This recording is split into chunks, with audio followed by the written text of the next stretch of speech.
Engineering subjects എങ്ങനെയാണ് എഫക്റ്റീവായിട്ട് പഠിക്കുക എന്നുള്ളതിൽ ഒരുപാട് വിദ്യാർത്ഥികൾക്കും സംശയമുണ്ടാവാറുണ്ട്. ഞാൻ എൻ്റെ എക്സ്പീരിയൻസും പ്രിപ്പറേഷൻ സ്ട്രാറ്റജിയും വെച്ചിട്ടാണ് ഈ വീഡിയോ ചെയ്യുന്നത്. ഫസ്റ്റ് ഓഫ് ഓൾ, ഏറ്റവും പ്രധാനപ്പെട്ട കാര്യം നോട്ട്സ് പ്രിപ്പറേഷൻ തന്നെയാണ്. പഠിക്കുന്ന സബ്ജക്റ്റിൻ്റെ നോട്ട്സ് സ്വന്തമായിട്ട് തന്നെ പ്രിപ്പയർ ചെയ്യാൻ ശ്രമിക്കുക. അതോടൊപ്പം കഴിവതും നീറ്റായിട്ടും ഷോർട്ടായിട്ടും കീപ്പ് ചെയ്യാൻ ശ്രമിക്കുക. ഇങ്ങനെ ചെയ്യുന്നതുകൊണ്ടുള്ള ഗുണം എന്താണെന്ന് വെച്ചാൽ നമുക്ക് പിന്നീട് വേറെ കൺഫ്യൂഷനോ സംശയങ്ങളോ ഒന്നും ഉണ്ടാവില്ല. പഠിക്കുന്ന സമയത്ത് നോട്ട്സ് പ്രിപ്പയർ ചെയ്യുന്ന സമയത്ത് ഇമ്പോർട്ടൻ്റ് ആണെന്ന് തോന്നുന്ന കാര്യങ്ങൾ ഹൈലൈറ്റ് ചെയ്യുക. അതോടൊപ്പം ഗ്രാഫ്, ബ്ലോക്ക് ഡയഗ്രാംസ് അങ്ങനെയുള്ള കാര്യങ്ങളൊക്കെ ഉൾപ്പെടുത്താം. പഠിക്കുന്ന കാര്യങ്ങൾ ഓർമ്മയിൽ നിൽക്കാൻ നിങ്ങളുടേതായിട്ടുള്ള ഷോർട്ട് കട്ട്സ് യൂസ് ചെയ്യുക.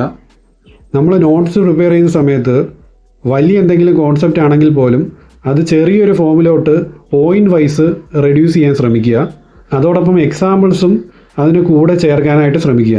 ഇങ്ങനെ ചെയ്യുന്നതുകൊണ്ട് നമുക്ക് ആ ഒരു കോൺസെപ്റ്റ് നല്ല രീതിയിൽ മനസ്സിലാക്കാൻ സാധിക്കും. പഠിക്കുന്ന കാര്യങ്ങൾ എഴുതി തന്നെ പഠിക്കാൻ ശ്രമിക്കുക. ഗ്രാഫിൻ്റെ കാര്യമാണെങ്കിൽ അത് വരച്ച് തന്നെ പഠിക്കുക. എഴുതിയും വരച്ചും പഠിക്കുന്നതോടുകൂടി നമുക്ക് ആ ഒരു കോൺസെപ്റ്റ് നല്ല രീതിയിൽ മനസ്സിലാക്കാൻ സാധിക്കും. ഇതുപോലെയുള്ള ഗ്രാഫ് പേപ്പർ നമുക്ക് ഓൺലൈനായിട്ട് പർച്ചേസ് ചെയ്യാൻ കഴിയും. സോ ഗ്രാഫുകൾ വർക്കൗട്ട് ചെയ്ത് തന്നെ പഠിക്കുക. അതുപോലെ തന്നെ ഗ്രാഫുമായിട്ട് ബന്ധപ്പെട്ട ഡേറ്റാസൊക്കെ കഴിവതും ഗ്രാഫ് പേപ്പറിനുള്ളിൽ തന്നെ നിർത്താൻ ശ്രമിക്കുക.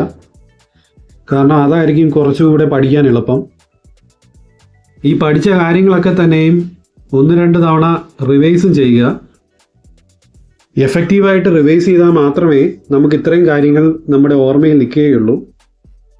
അടുത്തതായിട്ടുള്ള ഒരു പ്രധാന കാര്യമാണ് previous year question papers. Previous year question papers മസ്റ്റായിട്ടും വർക്കൗട്ട് ചെയ്യുക.